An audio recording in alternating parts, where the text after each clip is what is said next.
So Coffeezilla, I wanted to watch the Coffeezilla for a little bit because this Bitcoin shit is wild. If you guys haven't watched the More Perfect Union video on, we went to a Bitcoin conference, you should watch that shit. It is wild. This is definitely within the foundation of all the shit that is wrong right now. They are definitely using Bitcoin for corruption. It's not even a question. It is 100% for certain. This administration is using cryptocurrency to facilitate corruption. Allegedly. Got to drop an allegedly in there. So anyways, let's watch Coffeezilla talk about, please buy my Bitcoin, Mr. President. Today I want to talk about Bitcoin, how the government has fully embraced it. And what's ironic is that the Bitcoin people who they started as anti-government, anti-central control, have now started to fully embrace it. And you've got a bunch of billionaires and all. Yeah, this is the hypocrisy. We've talked about it before. The hypocrisy has no end. Oligarchs that sort of control Bitcoin's community in a weird way. And I want to flag it. I want to flag the rise of Bitcoin strategic reserves, which are not strategy. Yep. Speaking of Bitcoin and cryptocurrency and tech billionaires, LB, Peter Thiel, and Palantir's database. I called that shit. I've been saying it the whole time. I said it's just like the Red Scare. It's their Hoover, dude. Palantir is currently being tapped by Donald Trump to build a database of Americans. You want to talk about where the hypocrisy never ends? These people would talk nonstop about free Edward Snowden. These people would talk nonstop about how the Patriot Act was bad. They talked nonstop about how the NSA had stolen all of our information. And they literally voted for a guy who wants to create a database on every single American.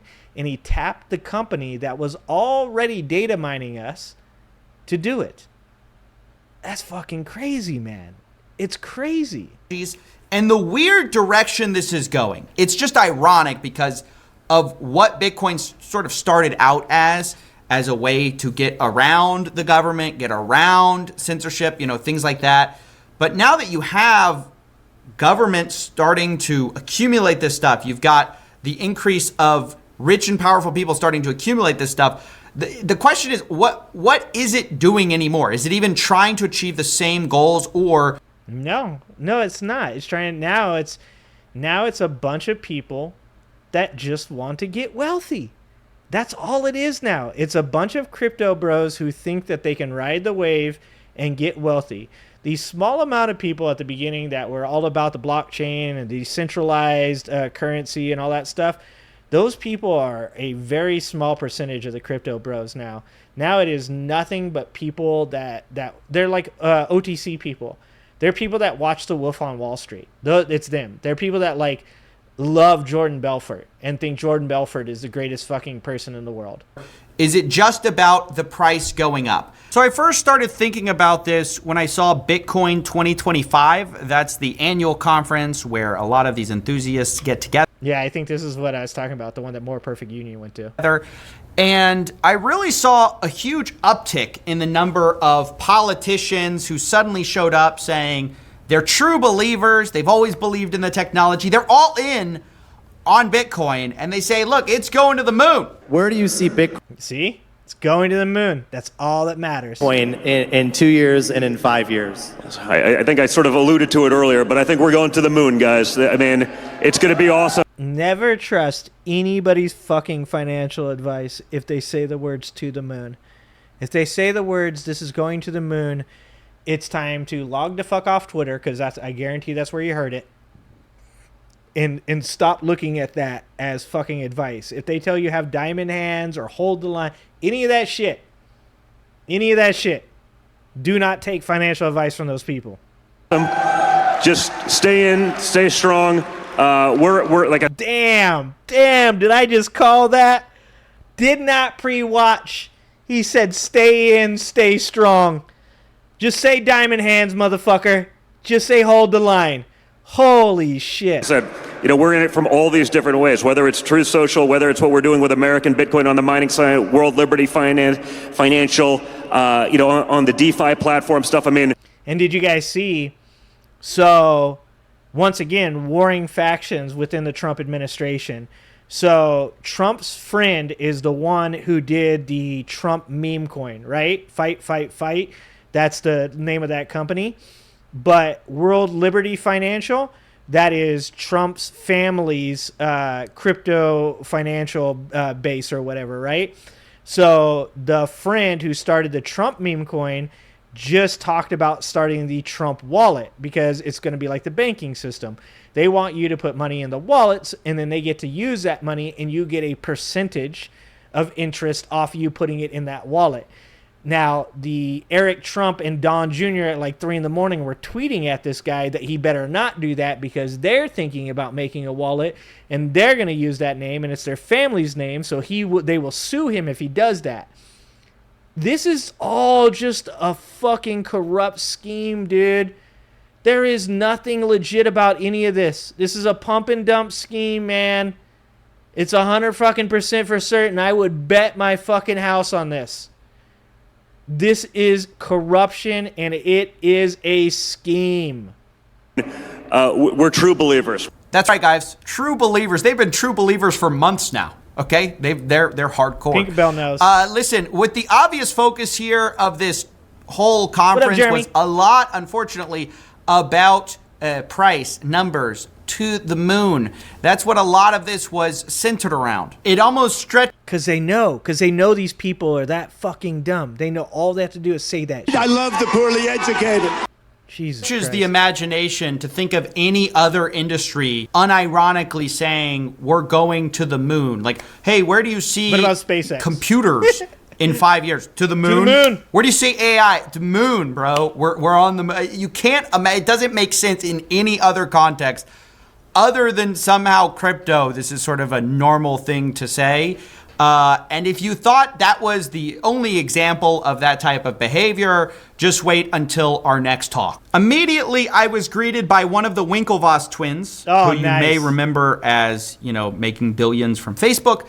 And they're on stage with David Sachs, who's the crypto czar of the government of the United States. That's who's up to answer some questions. And they sort of have to ask David an important question. This is the crypto czar. What do they ask? Something about capital gains tax. No. I think it'd be great if the U.S. government started proactively acquiring Bitcoin. What do you guys think about that? Why do you think they're happy? Why do you think they say yes? Because the value of Bitcoin is determined by how much money is pumped into Bitcoin.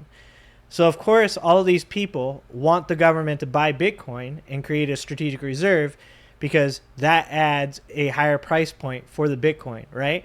Now, when people like Donald Trump own a Bitcoin, then that is the government literally using its own influence to increase the price of the Bitcoin for his personal financial gain. Think about that for 1 second, guys. Think about that. If you had a company that was owned by the government, if you could invest in the military, and every 3 months, now we already do this, but let's act like it doesn't. Every 3 months or 4 months, they decided whether or not they wanted to increase the budget in the military, and they said yes. And they kept putting more and more money into this, which continued to pump the price up of the military stock. And then the president and senators and other politicians who were wealthy enough to be invested in it had money in it. That's fucking corruption. He controls the fucking reins, the policies that determine whether or not we investigate crypto crimes. He's already dropped all of them. It's fucking insane. Right in front of your fucking face. Donald Trump just announced that his Donald Trump media company is going to sell billions of dollars worth of stock, diluting the stock that is owned by people that own Truth Social stock. to buy Bitcoin in his private company, if he were to buy Bitcoin in his private company and then artificially inflate the price of Bitcoin by having the government pump money into it, he would then be able to sell that Bitcoin, make a bunch of fucking real fucking money at the expense of the American government when the price of Bitcoin goes down. Jesus fucking Christ, people. This is insane. That's about as big a rise as Fire Gary Gensler getting last summer. So the question, Later, and Mike. the big applause break is, hey, can the government pump my bags? There you go. It's kind of See? what it comes down to. I mean, do He knows the more about people this at the than I do. conference really care if the American government has a bunch of Bitcoin or not? No, they care because that will generate price movement in the upward direction.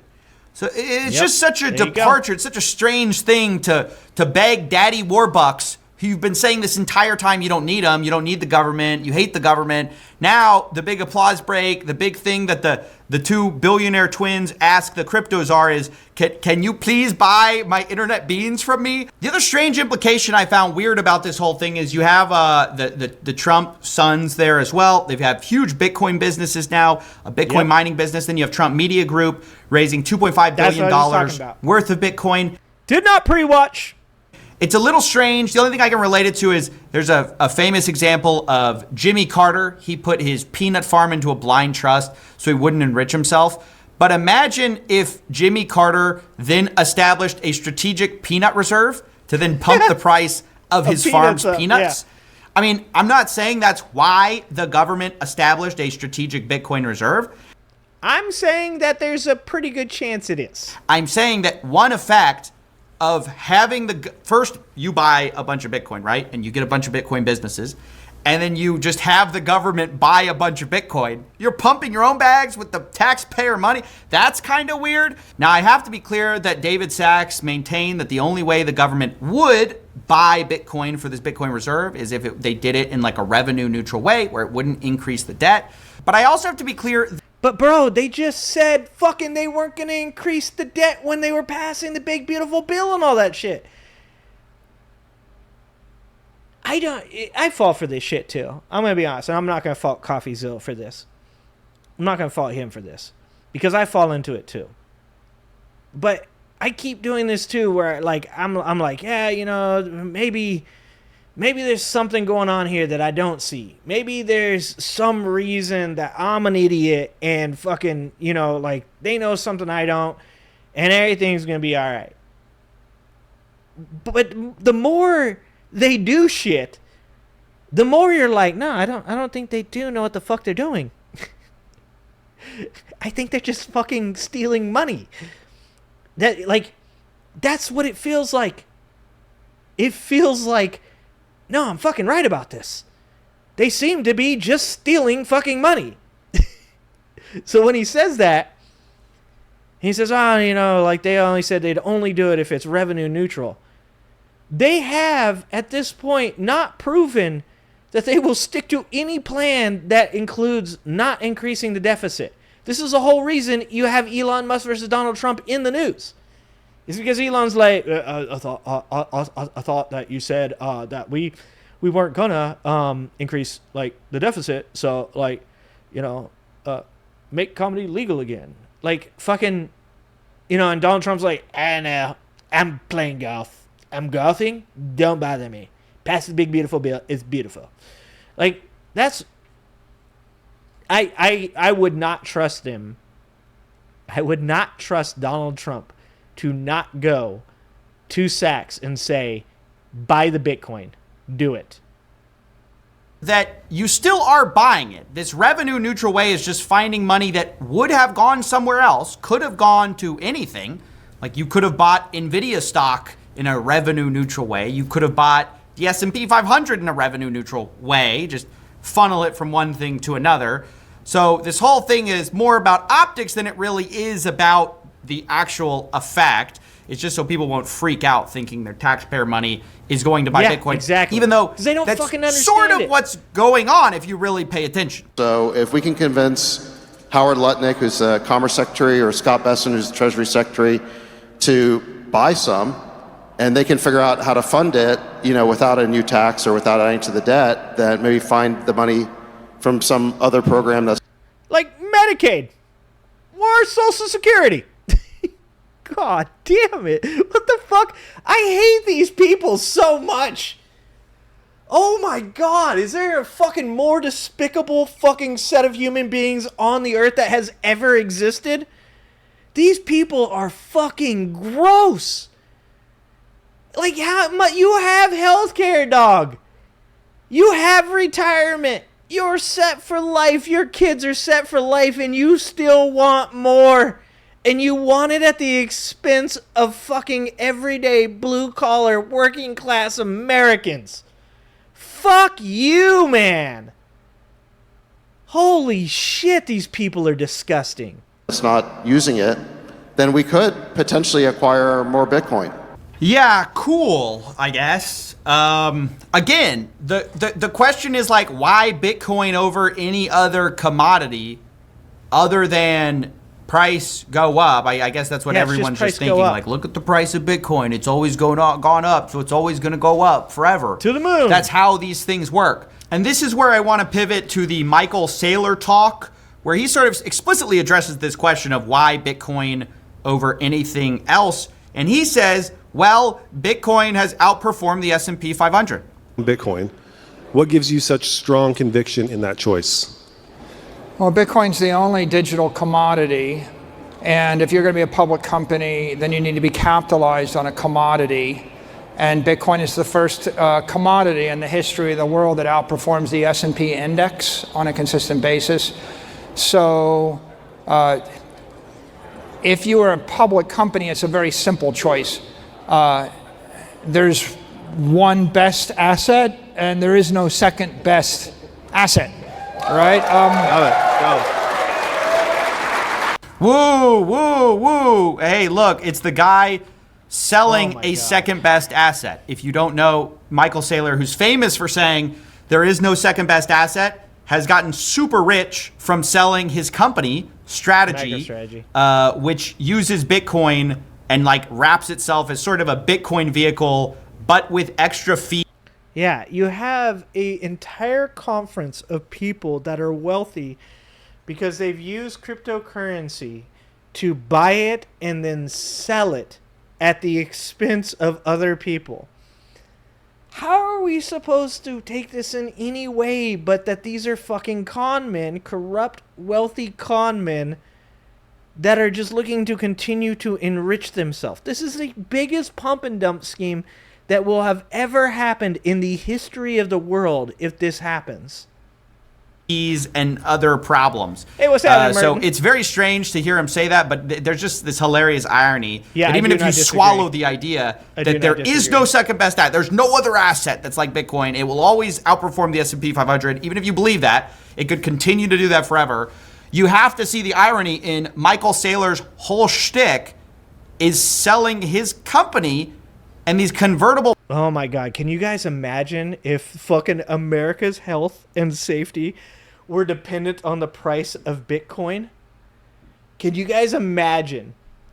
Okay, for those of you who don't buy stocks, right?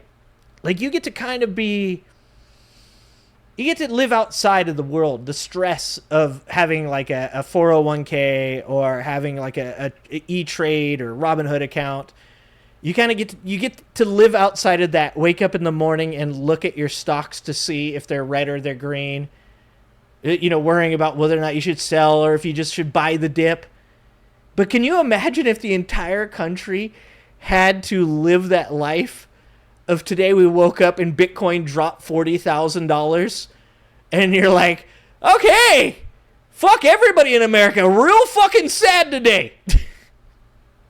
And then experiencing that like every once in a while euphoria of being like, holy fuck, it's going up a lot, guys, man, we're gonna be wealthy, we're gonna be rich, this is gonna be amazing, and then waking up 2 days later and being like, nope, we're back to being poor again. I don't need that stress in my life, guys. I already trade, I already have stocks, I already have a 401k. It's not a life that you guys want to live. You do not want your happiness as far as like the country's health being based on the price of Bitcoin. This is a bad fucking idea. Bonds as a way to get access to Bitcoin. Oh my God. When you could really argue there was a reason to do this back when it was harder to get access to Bitcoin. Now that there's a bunch of ETFs with this stuff, by the way, this is just a press announcement. They're constantly buying Bitcoin. That's Michael Saylor's whole thing. And you'll see that the price of Bitcoin and MicroStrategy, relatively, MicroStrategy has sort of blown up as people have used it to speculate on the price of Bitcoin. But what people don't know is that while Michael Saylor gets incredibly rich, all of these companies who've done this thing where like they make themselves like Bitcoin, but just a company that holds Bitcoin, like they're not doing much anymore. Michael Saylor's software business does very little compared to the amount of Bitcoin they're hoarding up, right? So they're really a Bitcoin wrapper. There's multiple companies trying to do this now to make themselves attractive in that way. The problem is you could just buy Bitcoin, or you could buy their thing where you have a bunch of CEOs getting paid, a bunch of workers getting paid, a bunch of dilution. But people don't understand how to buy Bitcoin. And that's what they're trying to take advantage of. They're trying to take advantage of people that don't understand how any of this works and think that they need some type of intermediary for them to purchase it. It's like StubHub. Holy fuck. StubHub is a perfect example. So a long time ago, I bought tickets. What did I buy tickets to? I think it was Disney on Ice for my kids, right? And I jumped on StubHub, but I didn't know that. I just Googled, right? I Googled buy tickets for Disney on Ice. And the first link was a fucking StubHub. And I didn't know that. And when I got on there, I was like, man, these fucking tickets are stupid expensive. Holy shit, these are expensive. And I was like, well, I want to take my kids to this, so I'm going to buy them. I bought them. And then I was looking up stuff like, why is it so expensive? And people were like, don't buy your tickets off StubHub. And I was like, what the fuck? And then I found the link to where to buy the actual tickets. And I realized that I could buy like front row seat tickets for the same price that I paid for these like up in the nosebleeds section. So I just turned around and put them back on fucking StubHub, sold them, and then went back and bought them from the legitimate production site and got better tickets for the same price. That's kind of the same thing. Is like when you don't know how things work, you are prone to be scammed. I now know about StubHub. I now know that it's the first link that pops up because Google's being paid for that link to pop up. And now I know to go and look at, you know, the actual site to buy these tickets from and stuff, right? But that's how the crypto thing with intermediaries work, is that like you're just like literally you think, oh, this is how I buy Bitcoin, and you don't realize you're paying fees and stuff to these people.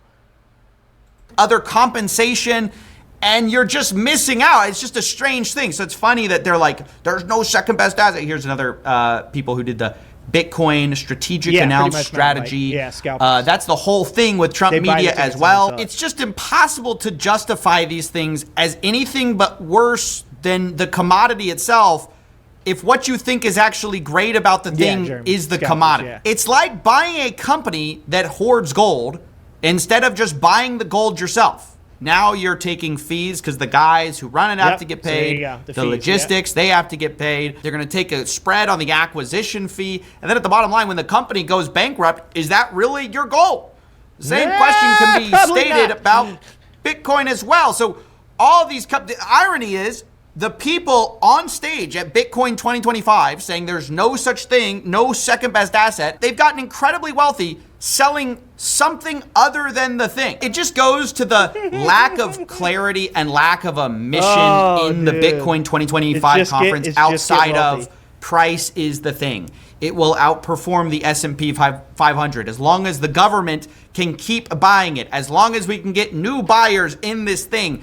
It's so strange and departed from the sort of original thing, which I guess, you know, the original buyers, I guess by definition, were sort of more in it for the technology, the philosophy of it. And it has just become a shell game of like, how much higher can we pump the price? Now, that being said, I want to be clear. Unlike some people who prognosticate on the imminent collapse of Bitcoin to $0, I'm not going to do that. I'm not even going to tell you that the price isn't going to go up. I don't know what the price is going to do. In fact, the government might be buying Bitcoin. I don't know. Right? I don't know what you should do people in the government with your definitely money. are. I know you shouldn't give it to these guys. Right? Anybody wearing an orange hat with a company, beware. I also know that we're not in the first inning. This is something that people in crypto like to say is like, we're literally so early. The government's talking about Bitcoin. The president's buying Bitcoin. We're not, I don't know if we're in the last inning, but we're not in the first inning. No. We often talk about baseball games as being sort of the metric for how early things are, and we're literally in the first inning. No, we're and not. Let me tell you, this game's going to overtime. So, Look at the. Oh man, yeah, that was clean. Oh yeah, that was good. Yeah. I love the poorly educated. I love Tesla. Audience, this game's going to overtime. Oh my Listen, God, fucking do you guys actually, does right anybody here. believe this stuff? I don't know if he even believes it, or is that just something No. the company, you have to say as a guy with a company Oh attached my to God. crypto. But what would it take to get in the second inning? Okay, if the president Holy buying Bitcoin cringy. didn't get you in the second inning, what will? This is such a stupid comment on so many levels. You can actually look at the market cap of all of the world's assets, and you can see gold's number 1. Bitcoin is number 6. It's only behind by a factor of 10, which if it keeps improving at the current rate, like how much higher do you guys think this stuff can go? It's already worth more than Google, Silver, Vanguard, Meta, and only trailing behind some of the most valuable companies mankind has ever created. And gold itself. I mean, Yeah. it's just so insane to be like, yeah, we're in the first inning. You're definitely not. And what's funny about this whole exchange is even David Sachs seems to realize. Oh, so you understand why he's saying that. He's saying it's in the first inning because he wants people to believe that they are getting into this at the beginning. We are definitely not. So, the Rich Dad Poor Dad guy, this guy. The Rich Dad Poor Dad guy, right?